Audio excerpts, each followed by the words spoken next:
Assalamu alaykum hurmatli Tezqavar kanalının körücüleri, salamatsızlar mı? Kutmandu gününgüzler menen. Köngül burunuzlar, barыңыздар.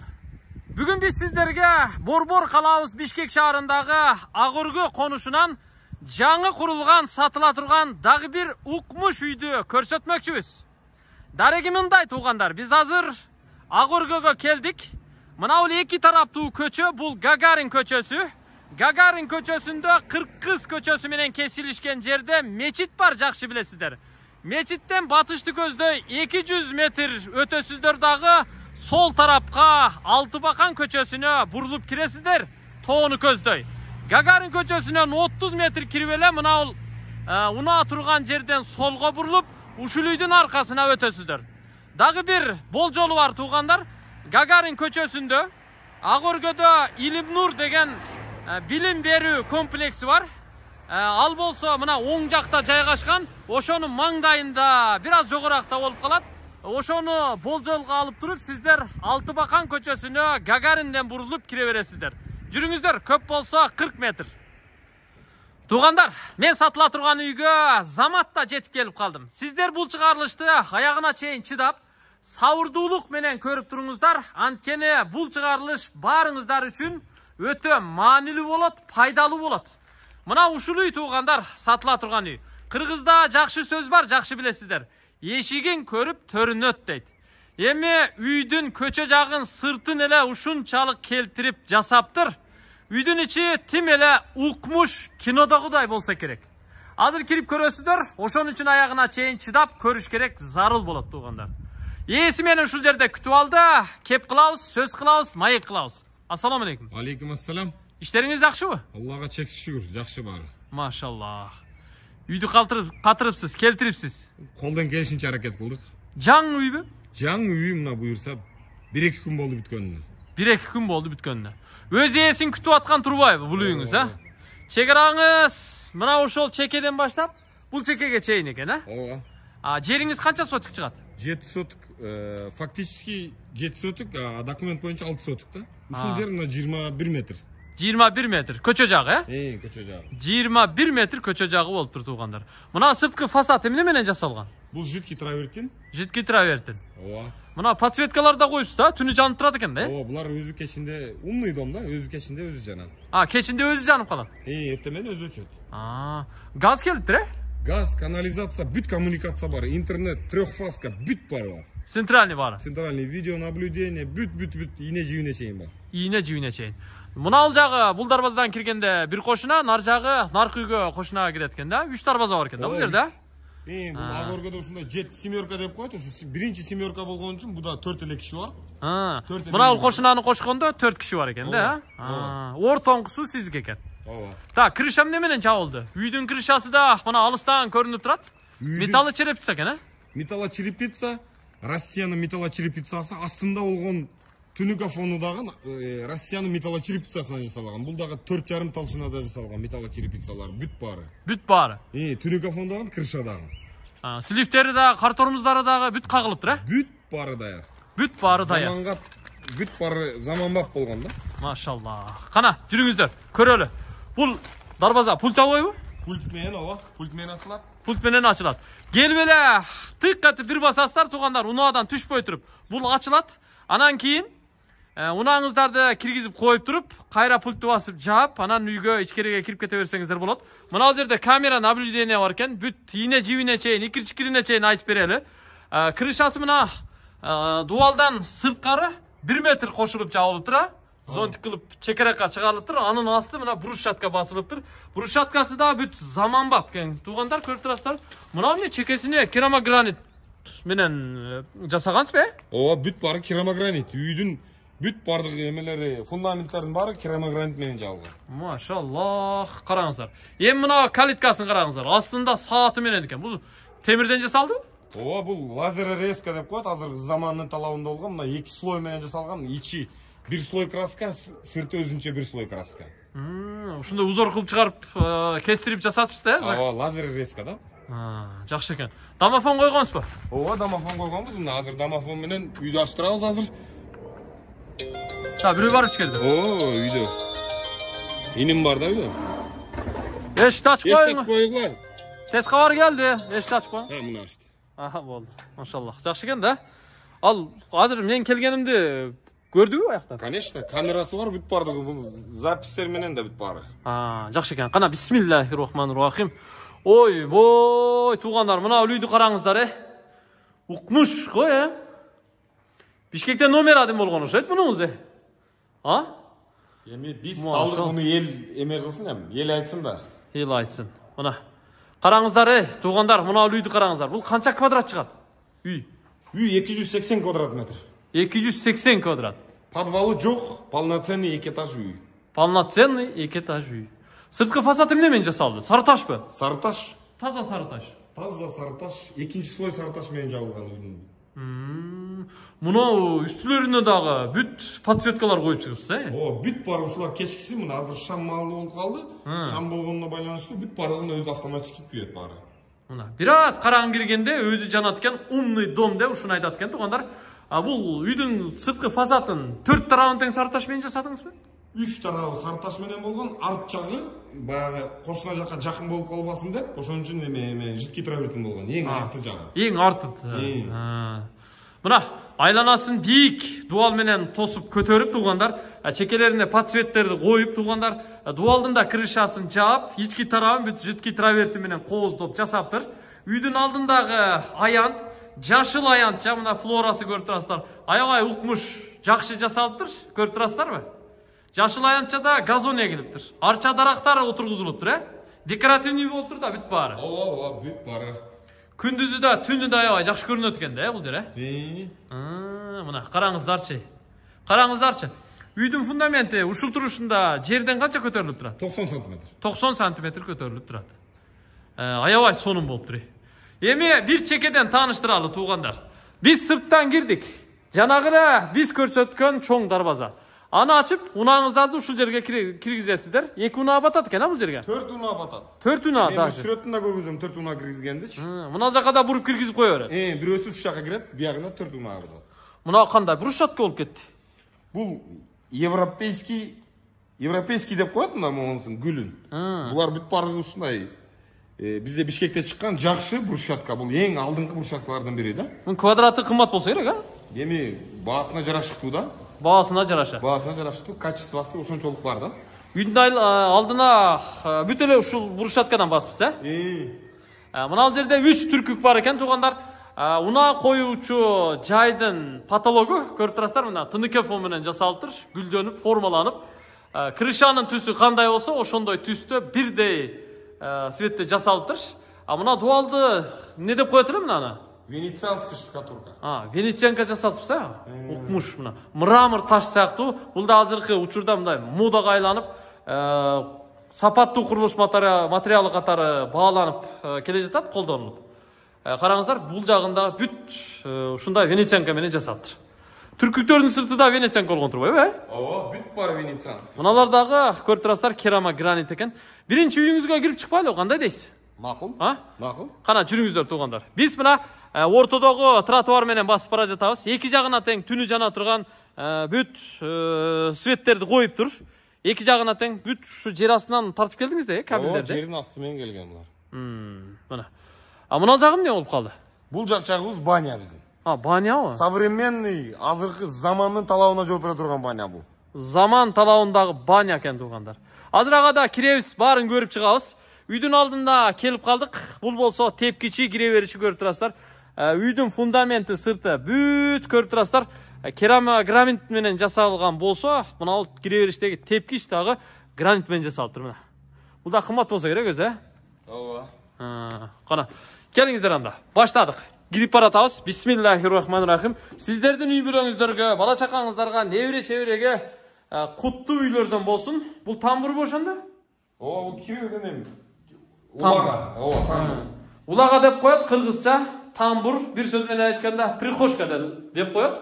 Киргенде эле оң жакка мебелдерин да коюпсуз го, мебелдерин да бүт баардыгын бул үйгө только кирип жашаш керек. Калган нерсе бүт баары бүткөн. Баары бүткөн. Система отопления ушул жерлерге чейин бүт баары келген. Теплый пол бул жерде дагы, водяной теплый пол. Мунун астында, кафелдин астында. Кафелдин астында. Жалтырайт го мунуңуз. Жалтырайт.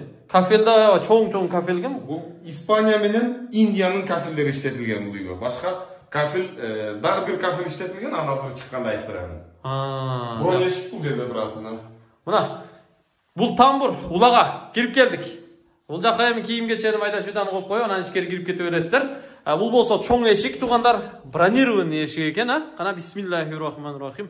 Ого, жаркырайт го үй, жаркырайт. Жалпы ички аянты канча дедиңиз эле? 280 квадрат метр. 280 квадрат метр. Бул болсо киргенде коридор экен, туугандар. Туурасы 1-2,5 метр чыгат экен. Потолокторун бүт светтерин коюп, өзгөчө бир овальный формадагы люстраларды коюп жасаган турбайсызбы? Ооба. Ачык түстөгү курулуш материалдары колдонулуптур. Мына ачык түстөгү обой, ачык түстөгү эшик бардыгы саманбап экен. Бул жагы чоң эшик экен эми. Ушул эшиктен киргенде менимче бул жагы чоң бөлмө болсо керек. Кирип бир чекеден көрсөтө берелер да. Кана бисмиллахир-рахманир-рахим. Бул эшикте биягын ачылабы? Эки эшиктен эки жагынан ачса болот, эки жагына теңиш. Эки эшик, экөө тең чоң эшик экен, туугандар. Бул кандай бөлмө болду? Бул эң чоң гостиный. Аябай чоң болуп тур, Үйдөгү эң чоң гостиный 60 квадрат метр. 60 квадрат метр чыгат. Мынау турасы бул жагын эсептегенде деле бир 7 метрге жакын окшойт, 6,5. Мынау жагы таза бир 7 метр чыгат экен, узуну канча? Узуну 8,5-9 метр болуш керек. Мен унутуп калдым. Просто 60 квадрат метр да? 60 квадрат деп эсептесе болот. Мынау жагында 3 терезеси бар экен. Ушу күнгөй бет жакта экен, терезелерден. Мынау жалюзи тартылганбы терезеге? Бул эми жанагы эме деп коет, подшторник деп коет. Подшторник. Штораны күйгүзбөш үчүн атайын коюла турган. Күн тие турган жерлерге гана койгонбуз да мунуч. Жакшы. Ата кичине өзүнчө парда тартса болот. Конечно, парданын местосы турат. Так, потолокты караңыз да, туугандар. Чоң люстра коюлуптур. Мынау ортосундагылар гипсби булар? Жок, булар полиуретан. Полиуретан иштетилген, гипс вообще иштетилген эмес. Чекелерине бүт кичи лампалар коюлуптур. Анан ортолоруна жана карманга лента лампалар да коюлган окшойт, Ооба. Жакшы. Бирок обойлорун көрүп коюңуздар, туугандар. Электро точкаларды көрүп коюңуздар. Булардын сапаттары кандай болду? Булардын сапаттары аябай жакшы. Аябай жакшы болгон себеби дегенде, мен бул эмени бир айта кетейин, бир өзгөчө 1-2 секунддук эмес сөз. Мен бул комнатаны жана турецкий мебель бар го, атаклуу өзүң билсең керек, сен деле көп жерде көрүп жүрөсүң. Турецкий мебельге расчет алган бул жердечи. Комод, жанагындай бүт мягкий мебели, эмеси кайсы жерде турган бүт барлыгын ким бул үйдү алса, мен өзүм идеямды айтып берем. Ошондо чыгарса бул аябай сонун үй болот да. Демек, турецкий мебелдер менен толтуруш керек дең, бул комнатаны, үйдү. Ооба, ушул бир гана ушул турецкий мебель алынган эмес, калган бүт барлык мебелдер коюлган. Так, мына астындагы плинтустагы аябай бийигинен коюлгандыр го, 15 сантиметрлик бул дагы полиуретан бүт баары. Полиуретан бул дагы. Могу ламинат кандай ламинат коюлду? Ламинат бул Германиянын ламинаты. Германия? Ооба. Немистердики?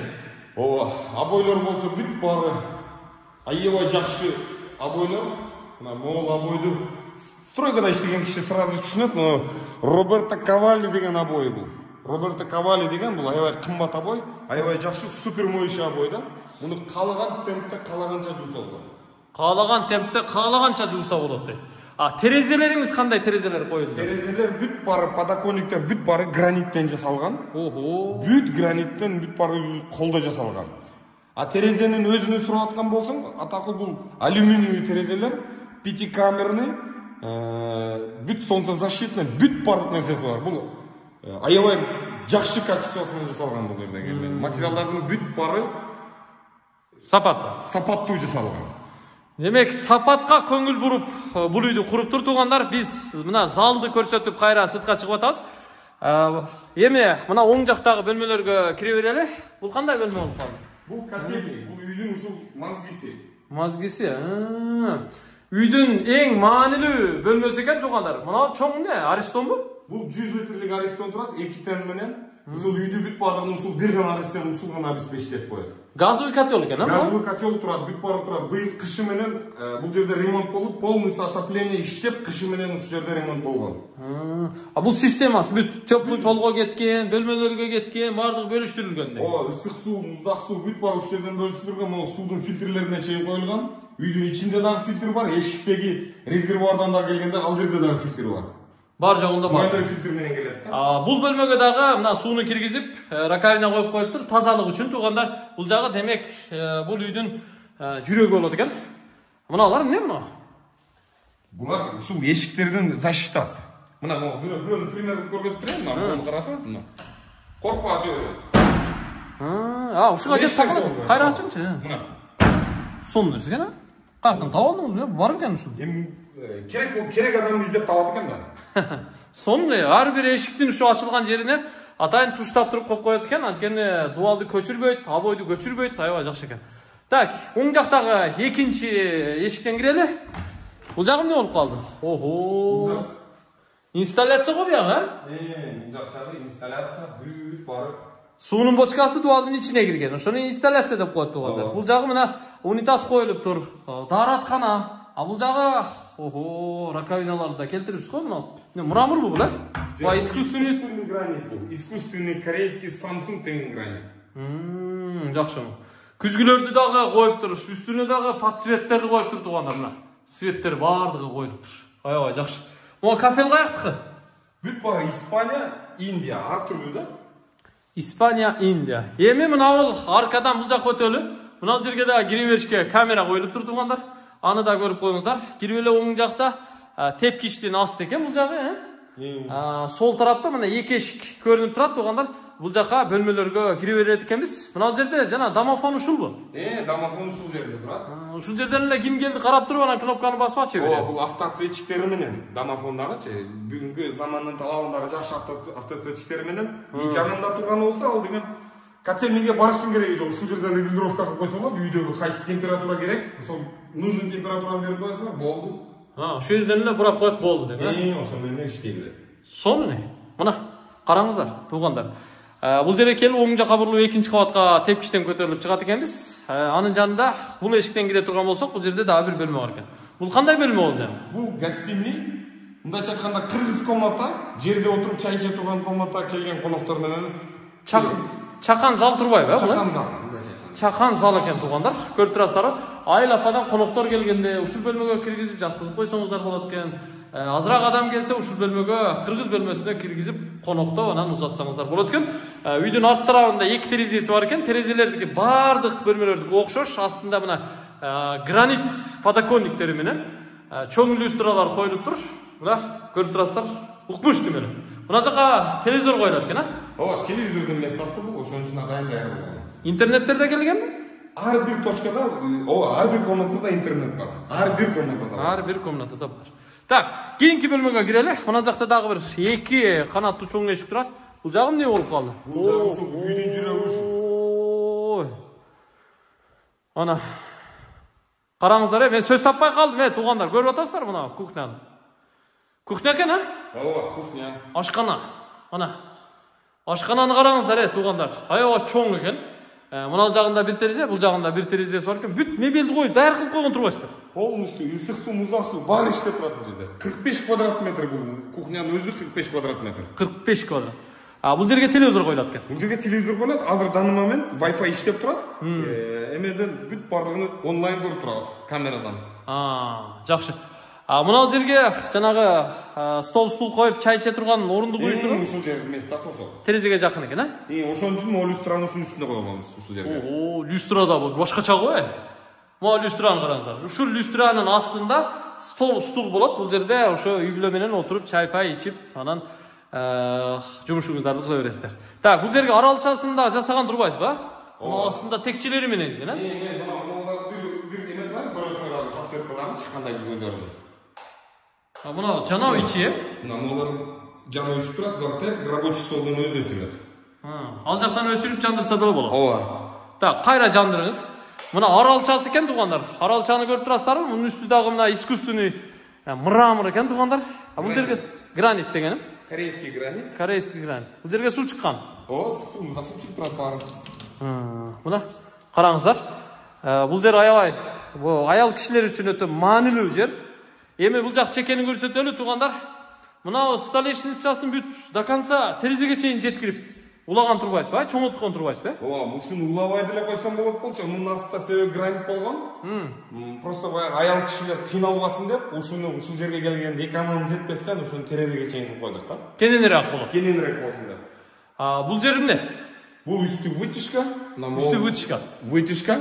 Мына вытяжка ушул жерде турат, бүт крышага чыгып кеткен. Полностью. Газ астында турат, газ келген, бүт баары иштейт, газ. Артында мына могу жерде турат. Газдын турбасы келиптир, а? Шланг газ печканы коюп туруп эле шлангга улап коет экен да? Даяр экен да, туугандар. Мына ар бирине полкалары, текчелери, тартмай, сурмайлары бүт баары бар экен. Бул жерде демек тамак пышат, үстүнө ошо жытты вытяжка соруп чыгып кетет. Бул жагында, оң жакта кандай болсо, сол жакта дагы мына очоккана тарабында туугандар көрүп турасыздар, чоң терезе коюлуптур. До конца терезеге чейин узартылып жасалыптыр. Бул жагы да ушу рабочий зона экен, электроточкалар бүт жасалыптыр. Кошумча ушу кухнянын техникалары ушул жерге коюп иштете бересиздер. Үстүлөрүн да караңыздар, кенен жасалыптыр. Идиш аяк бүт баары ушунун ичине батып кетет. Бул жагычы, мына жер эмне болот? Бул жер холодильник местасы. Чоң холодильник койсо болот экен, а? Чоң холодильник рашып болгон да, ушунча чоң үй болгондон кийин бул жерге чоң коюлат да, чоң холодильник калтырат. Бул жакка дагы камера наблюдения коюлуптур. Кухнянын ичи эле өзү 60 квадрат деп атасыз, 45 квадрат. 45 квадрат. Зал 60 дедиңиз, бул 45 болуп калат экен ошондо. Так, эми жүрүңүздөр туугандар. Ана мына кухнянын светтерин да көрсөтүп коеюн. Мына кичи лампаларыңыздар бир башкача экен, а? Так, бул эшик менен эми очоккана тарапка сыртка чыкса болот турбайбы? Ооба, сыртка чыгып, сыртка прямой чыга турган да бул. Чыкканда буякты ham жалтыратып салыпсыз го, вообще келтирипсиз да. Чыгашаны мындай ойлонбой жасапсыз да. Акчаны мындай коркпой сарптапсыз. Мынаке. Үйдүн аркасы канча метр? 1,5 метр. 1,5 метр. Леса менен кадимкидей иштейт. Леса менен кадимкидей иштей берет экен. Дубалда бийик көтөрүлүптүр. Бул жагы дагы үйдүн арт тарабында жидкий травертин менен жасалып, астына мына брусчатка төшөлүптүр. Үйдөн, кухнядан чыккан жерге бул жерге аябай сапаттуу кафель басылыптыр. Бул кафель до конца кухня наркы чекесине чейин басылган турбайбы? Ооба. Бул жагын гүл бакча кылып койгон турбайсызбы? Ушул жөнүндө айтып коеюнбу атакыл? Кичине кыстырма сөз да. Мен гүлдү бул гүлдү түшүнгөн кишилер көп. Бул убактылуу гүл. Бул жерди негизи өзү үйдүн хозяйкасы үчүн кылган да. Бул именно могул огородду кааласа помидор өстүрөт, кааласа малина өстүрөт. Суусундагын алып келип койгонмун, черноземин салып койгонмун, даяр. Гүл жакпайт десем, ал жерге кааласа клубника өстүрүп алса болот. Кааласа каалаган нерсесин кылса болот да. Каалаганын кылсын. Эсине калтырып койгон ушул жердечи. Кожойкелер, бул жагы сиздердин каалооңуздар. Мына кара топурак тап келип салып коюптур, бир аз биогумус алып келип аралаштырып салыңыздар дагы, анан помидордон болгарскийге чейин өндүрө берсеңиздер болот. Мына суусу турат. Суусу даяр экен. Бул жагы мына очокканада орундукта даяр турбайбы, Ооба. Канча 8 кишиликпи бул, 8 кишилик бул. Эми бул убактылуу турат. Бул убактылуу турат. Бул эми келген үй ээсине калабы? Эми сүйлөшкөнгө жараштуу болот да. Сүйлөшкөнгө дачный стол коюпсуз, Ооба. Демек укмуш жарашып калыптыр. Бул жагы мына жана кухнянын наркы терезеси, берки терезеси бул жакта отурган адамга дагы аябай жакшы көрүнөт экен. Ичкеридеги кыймыл сыртка, сырттагы кыймыл ичкериге аябай жакшы көрүнөт экен. Кухня очоккананын потологу дагы тыныке фон менен жасалыптыр, Бул дагы тыныке фон, муну атайын ак кылдык. Бул баягы кухня көңүл буруп байкап койсоңуздар, пол кара, точкалары ак. Потологду карасаңар, чоңу ак, точкасы кара. Бул атайын комбинация кылып жасаган. Комбинация болуп жасалыптыр. Мына не? Темирден ушун узор кылып жасадыңыз. Бул лазер резка деп коет. Бүгүнкү күндөгү лазер менен кесилген темир. Ушуна жактан дагы ушундай көрүнүшү, бул жактан дагы ушундай көрүнүшү. Эки жактан тең, чтобы зор эме болбош үчүн. Зор.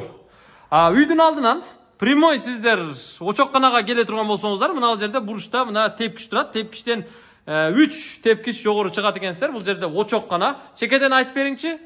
Казан, чоң казан экен. Кой казан. Бул аш казан. Бул наманган казан үйдүкү. Мына 3 казан, 3 очок туугандар. Очоккана, сыртын бүт кафель деп жасап коюптур. Ортосу барбекю. Шашлык пышырасыздар. Мангалы менен туугандар. Аябай сон. Бул жагы рабочий зонасы, суу келиптир, мойкасы менен экен, электроточкалар дагы бүт. Мына астында газы да келген муну. Газы дагы даяр турат. Мунун просто кожойки кандай кесип бер десе, ошондой кесип беребиз деп ошол кеспей коюп койгонбуз. Местасын бүт бара расчет бар.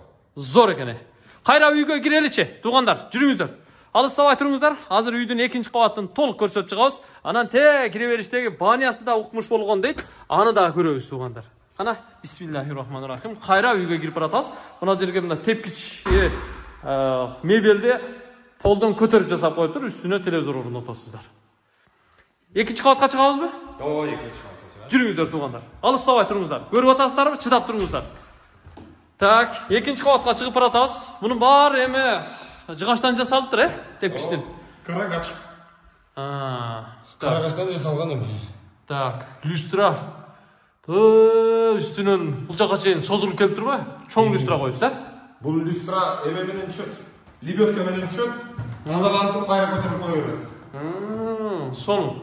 Мына чыгып келе жатканда астында бир терезеси, үстүндө бир терезеси бар экен. Жарык күндүз ошол жактан кирип турат. Бул жакта дагы светтер коюлуптур. Анан үстүндө бүт точный светтер коюлуптур, вертикальный коюлуптур. Туугандар көрүп турасыздар. Мынанда болсо бир люстра, бул да өзгөчө коюлуптур. Биз экинчи кабатка чыгып келип калдык. Кайсы жагынан баштап көрсөтөбүз? Оң жакка бурулабыз. Тепкичтен чыгып эле оң тарапка бурулуңуздар, туугандар. Биринчи эшикке ачып туруп, ичине башпагыңыздар. Бул жагы эмне болуп калат? Бул жагы детский общий санузел, да? Детский общий санузел. Уктуңуздар, көрдүңүздөр, кафели да өзгөчө экен. Бул жагында раковина, үстүндө чоң күзгүсү менен шарт түзүлүптүр. Форточка, туугандар. Мунун дагы унитаздын үстү, бул жагы суусун инсталляция кылып жасапсыз да? Тиги жакка. Вытяжкасы иштеп турат. Бул жакка светтери да текчесине коюлуптур, туугандар. Мына инсталляция дегенде астында унитазы полдон көтөрүлүп турат, анткени сүрүп тазалаганга, арчыганга жакшы. Бурчта мына душевая кабина деп коебуз. Атайын стеклянный кылып жасапсыз да, жуунуучу жай. Бөлүп. Ички аянты аябай кенен экен, туугандар, өзүңүздөр көрүп турасыздар. Общий детский санузел болду. Эми кийинки бөлмөгө башпагалы. Мына оң жактан эшиктен кире турган болсок, бул ортоңку бөлмө. Кандай бөлмө бул? Детский. Детскийби? Детский. Балдардын уктоочу бөлмөсү экен. Же кыздарга, же балдарга эки керебет даяр экен, матрас эле салып койсо болду экен да? Ошо матрасын эми ким кожойки өзү тандап алат деп ошол матрасын койгон эмеспиз. Мында бир терезеси бар экен.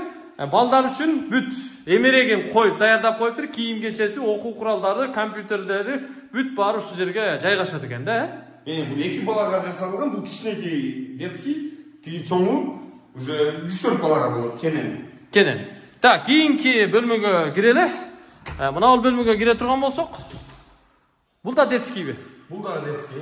Бул да детский. Мына негизи 3 балага ылайык экен. Бул чоң детский экен, көрдүңүздөр. Коридордон киргенде эле сол жака өзүнчө эмерек коюлуптур, оң жака өзүнчө эмерек коюлуптур. Мунун баары кийим кече үчүн, кийим кече үчүн. Мына ар бир кровать коюла турган жерге монда резетка коюлган, ар бир эменин башына телефонго, башкага зарядка койгон бар. Бул жана кухнянын үстү болуп калат экен, жана кухнянын үстү. Терезеси да окшош экен, астында кухнянын терезелери. Кухнянын терезелери ачылбайт, мунун терезелери ачылат. Экөө тең эки жагынан ачылат экен. Бул жерге мына отуруп сабак окуганга компьютерине бүт мебели коюлуптур. Астында точкалар да барбы мунун? Бүт бар, интернет, бүт бар келген бул жерге. Ар бир комнатада бар. Бардыгында бар.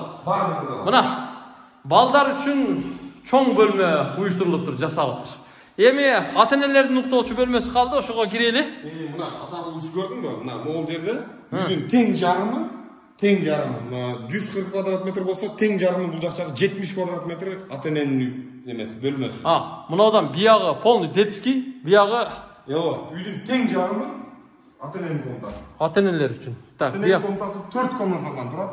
4 комната кылып жүрдүңүзбү? 4 комнатадан турат. Ата-эненин комнатасы мына биринчиси бул санузел, экинчиси гардеробный, үчүнчүсү бул жактагы кабинет, могул жерде болсо диван, кровать могул жерде турат. Ушул жерде. Ата-энелер ушул жерде эс алышат. Диван ушул жерге коюлат. Эки жагына эки тумбанын тушуна туугандар электроточкалар да коюлуптур. Үстүндө эки свет менен, анан чоң люстра коюлуптур. Бул жакка диван коюлса, демек бул жакка телевизор коюлат,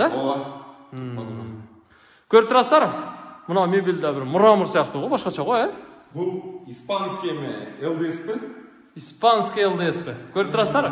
Үстінде светтері менен, бұл жерге телевизор қойылса, аябай укмуш соны болады. Негізі бұл комната ата-энелердин уктоочу бөлмөсү экен, эс алуучу бөлмөсү экен, чоң бөлмө экен туугандар. Туурасы эле бир 4-20 чыгат экен, узуну таза 6 чыгат экен, а? 7 метр bu değil mi üzeri? 7 metrге жакын чыгып калат экен. Мында бир терезеси бар. Как раз мына үйдүн асты, дарбаза тарап, үйдүн коргону, унаалардын турганы бүт баары ушул жерден көрүнүп турат экен. Жакшы. Гагарин көчөсүндөгү кыймыл дагы ушул жерден көрүнүп турат экен. Эми бөлмөлөргө чекеден кире берели. Так, гардеробный дедиңизби? Гардеробный. Ого. Сиз бүт баарын жасап коюпсуз го, Бүт баары даяр. Таптаяр. Келип эле жашайт экенсиздер туугандар. Кийим кечени бүт ушул эмеректин ичине жайгаштырасыздар. Мындай илгичтери менен жасаптыр. Көрүп турасыздар. Мына жагында бир форточкасы бар экен. Мына галстук илген, шым илгендеринен бери жасаган турбайсыздарбы? Бүт баарын, Мына жерге костюм илгенге бери тартып түргүлүп кайран ары түртүп коет туугандар. Өз көтөрүп алып чыгып кетет. Укмуш. Сөз жок туугандар. Көрдүңүздөр. Негизи ата-энелердин уктоочу бөлмөсүндө заманбап жашоодо ушундай шарттардын болгону дурус туугандар. Эми кийинки бөлмөлөргө дагы баш бага беребиз. Үйдүн экинчи кабатынын тең жарымы ата-энелер үчүн экен. Так. Ого, буягында келтирипсиз. Кенен экен, Текчелери менен үстүндө светтери бар экен. Көрүп турасыздар, унитазы, инсталляциясы менен. Мына жерге эмне коюлат? Бул жерге стиральный машинанын местасы. Стиральный машина. Нар жагы жуунуучу жай экен, Атайын айнек менен бөлүп коюпсуз да буягына. Буягына өтүп, анан жууну берет. Бул жакта туугандар көрүп турасыздар, бул жагынан жарык кирип турат экен, форточка коюлуп тур. Бул жанагы чет өлкөлөрдөгү 5 жылдыздуу отелдердин ичиндеги ички шарттарындагыдай шарт түзүлүп тур. Ошондой жасалыптыр. Кафелдери дагы мына чоң өтө сапаттуу чет өлкөдөн келген кафелдер экен. Бул жагында болсо чоң күзгү, өзүңүздөр көрүп турасыздар. Анан мына раковинасы. Раковинасы дагы аябай мындай бет кол жууганга удобный, чачыратпай турган раковина бар экен. Так, мына ягы эмне болуп калат ошондо? Бул жакшагы кабинет. Азыр заман талабы ушундай болуп атпайбы? Ата-энелер үйдө отуруп иштегенге бүт шарт түзгөнбүз да. Сиз ичине кабинет түзүп коюпсуз да? Родительский спальнянын ичинде кабинет бар, анан бул жерде видео наблюдениянын мазгиси ушул жерде. Ушул жерден көзөмөлдөйт турбайбы, Бүт баарын ушул жерден көзөмөлдөйт. Азыр эми канча точкага койдургансыз? Азыр данный момент 7 турат. 7 точкада турат. 7 точкада турат, дагы 2 точка запасный бар. Кошулат. 7-өнүн 2 үйдүн ичинде 2 эшикти карап турат. Эми мындайча айтканда охрана да бул камера. Ошол 2 эшикти карап койгонбуз. Ушул 2 эшикти карап турат. Булар биринчи этажда иштегендер полный звук менен иштейт үйдүн ичиндегилер. Жакшы. Бул кабинеттен дагы үйдүн алдын карап көзөмөлдөп турганга аябай жакшы экен. Бул жагы мына очокканадан бери көрүнөт экен. Гагарин көчөсү оң жакта мечиттин мунарасына чейин көрүнөт экен. Туугандар көрүп турасыздар, аябай жакшы сонун. Эми кабинетти көрсөттүк туугандар, экинчи кабаттагы бардык эле бөлмөлөрдү көрсөтүп бүттүк окшойт, Сиз айткан ошо 200 канча квадрат дедиңиз эле, ошонун баарын көрсөтүп бүттүк туугандар.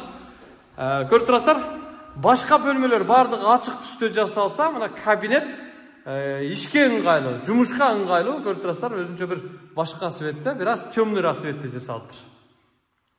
Укмуш сөз жок, кайра кайттык, эми сыртка чыгалы, тиги баняны да көрүп коюшубуз керек. Мен агабыздан азыр баасын сурайм. Сиздер оң кулак, сол кулагыңыздар менен угуп туруңуздар. Бул агабыз өтө курулушка бышкан киши экен. Үйдү тим эле келтириптир, катырыптыр. Сөз жок. Үйдү канча дейсиз? Баасын. Үйдү 425 миң деп айтып атам. 425 миң доллар, 425 миң доллар. 425 миң доллар.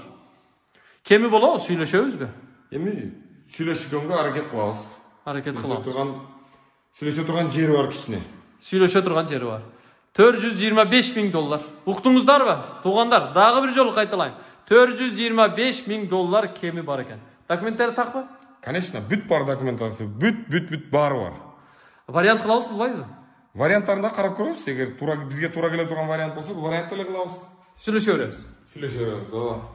Жакшы экен анда. Эми туугандар, тиги жакка өтөлү, банясын көрүп коелу. Биз менен чогуу болуңуздар, алыстабай туруңуздар.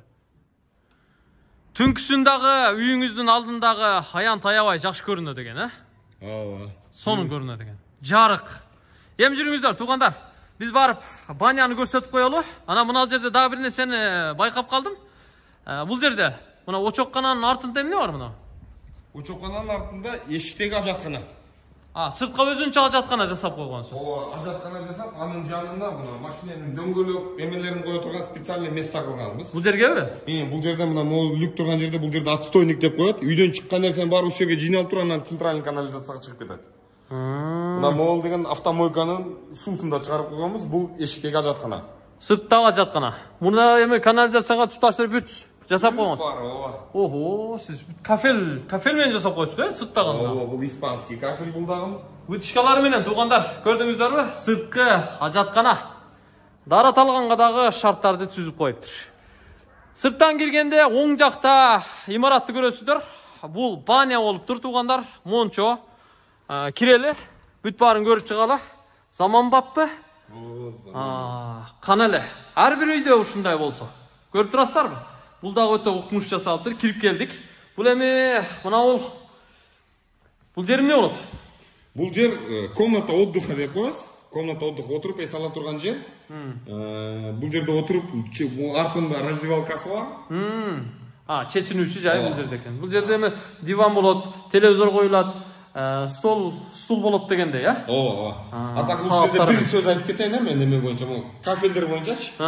Кафелдерди баардыгын эле испанский, итальянский, индийский деп баарын айтып атам. Бирок могул баняда биздин только Кыргызстандан чыккан кафель менен жасалган. Только Кыргызстандан гана чыккан. Эч жердеги башка иштелген эмес. Ата мекендик өндүрүш. Кыргызстандан чыккан кафелдер колдонулуптур. Банянын жүрөгү, туугандар, анын парилкасы болот. Парына кирип көрөлү, Кандайсы итем бул? Эми бул баняга, бул печкага мен гарантия берем. Аябай сонун печка болчу. Эки супер современный печкалардан 4-5 киши кенен паритетте турган жер. Электрический да бул, же? Жок, бул көмүр менен да, отун менен да. Сырттан жагабы? Сырттан, арт жагынан жагылат, Арт жагынан жагылат экен. Мына эки тепкиш кылып жасаптыр, туугандар. Кенен кирип тердеп эс алганга аябай укмуш шарт түзүлүптүр. Бул жагы баня, мына сырттан ичи көрүнүп турат экен. Эшиги айнектен жасалыптыр. Так, бул жагына киреличи.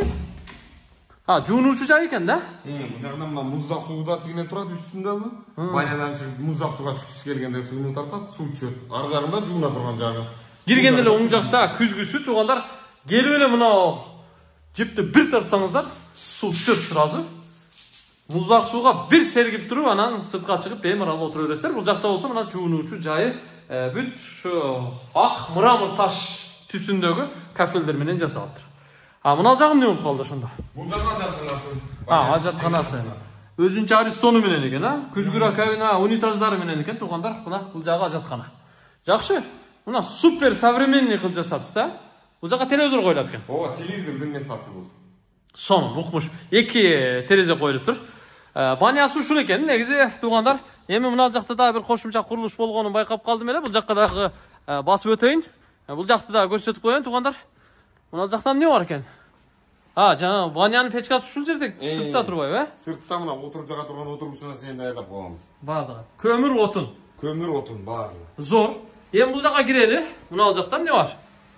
Бул жакта астында түйүндө 1 тонналык бул подвал болгон, түйүн. 2 метрге 4 метрлик подвал. Астында эмеси бар, резервуар бар, 1 тонна сууга. И жанында насостор бүт бар ушул жерде турат. Насостор бүт бардыгы, насос эмелер бүт бардыгы автополифтин да насостор ушунун ичинде турат. Айта кетчү нерсе бул. Келин, отуруп айта бериң. Мына караңыздар, туугандар, көрүп коюңуздар. Автополиф кандай? Өзү сугарабы? Автополиф мына өзү сугарат. Мына ушунун мазгиси турат мына. Хантер фирмасыныкы жакшы автополифтердин бирөөсү да. Туугандар, үйдүн алдындагы жана арчаларга, дарактарга, газонго ушул аппарат умный экен. Өзү карап туруп чача берет экен да. Өзү сугара берет экен. Автополиф деп ошону айтат. Бул хозяйственный полкалар турбайбы, инструменттер үчүн. Ооба, бул жерде эми бул хозяйственный жер. Мына кафелдерди байкап атасың, ар түрдүү. Ушул жерден үйдөн чыккан отходтордун баарын өзү жерге иштеткенбиз өзүнө. Жакшы. Мына эмне турба? Бул турба вытяжка, подвалга приточка кирет. воздух кирип туруп тиягынан кайра чыгып кетет үстүнө. Ичинде вентиляция жүрүп турат. Вентиляция жүрүп турат. Мына бул жерде чакан аянтыдагы, астында, үстүндагы өтө мындай эффективдүү пайдаланып турабыз. Сиздер үчүн бардык шарттарды түзүп коюптур. Мына бул үйдүн аркасында 1,5 метр аралык болсо, бул жак жан башында болсо канча? 2 метр таза бар окшойт, 2 метрден кичине ашыгыраак. 2 метрден бир аз ашыгыраак. Көрүп турасыздар. Мен туугандар бул үйдө ошо жарым сааттан ашык убакытта толук көрсөтүп чыкканга жетиштим. Арча дарактары отургузулуптур туугандар. Нар жактагылар формаланыптыр. Мына жерге дагы декоративный жаш көчөттөр отургузулуптур. Алар дагы кыйла чоңоюп калыптыр. Газонду газана качылка менен эми оруп кое турган болуп калыптыр, Бул экинчи орун эми болот да? Экинчи орун эми болот. Так. Дагы бир жолу кайталап коюң эми үйдүн баасын. Үйдүн баасы $425,000. $425,000. Документтери бар так. Үйдүн сапатына кепилдик бар. Келсе сүйлөшө беребиз. Өтө сапаттуу курулуш кылыптыр туугандар. Мен кээ бир жерине ушунча сүйлөп жүрүп сөз деле таппай калдым. Эми сиздер баа бериңиздер. Кимге жакса, экранда ээсинин телефон номерлары жазылып турат. Байланышып, чалышып, келип өз көзүңүздөр менен көрүп, анан келишиңиздер. Мен өз милдетимди аткардым. Кандай болсо ошондой көрсөттүм туугандар. Бирок укмуш болуптур. Мен таң калдым, сиздерге жакса келип сүйлөшө бересиздер. Бул үй сиздерге, сиздердин бала чакаңыздарга насип кылсын. Кудай буйрса, мына ушул үйдөн уул үйлөп, кыз чыгарасыздар, жакшы мааракелерди өткөрүп, бала чака небере чебере менен бака шака жашайсыздар деген үмүттөмүн. Сизге рахмат. Сага дагы рахмат, Атакул. Алла разы болсун. Так, инфраструктурасын баса белгилеп айта турган болсок, жакын жерде жанагы Илим Нур билим берүү комплекси, мечит, башка мектептер, транспорт бүт бары жакын. Аманчылыкта көрүшөлү. Кош келипсиздер.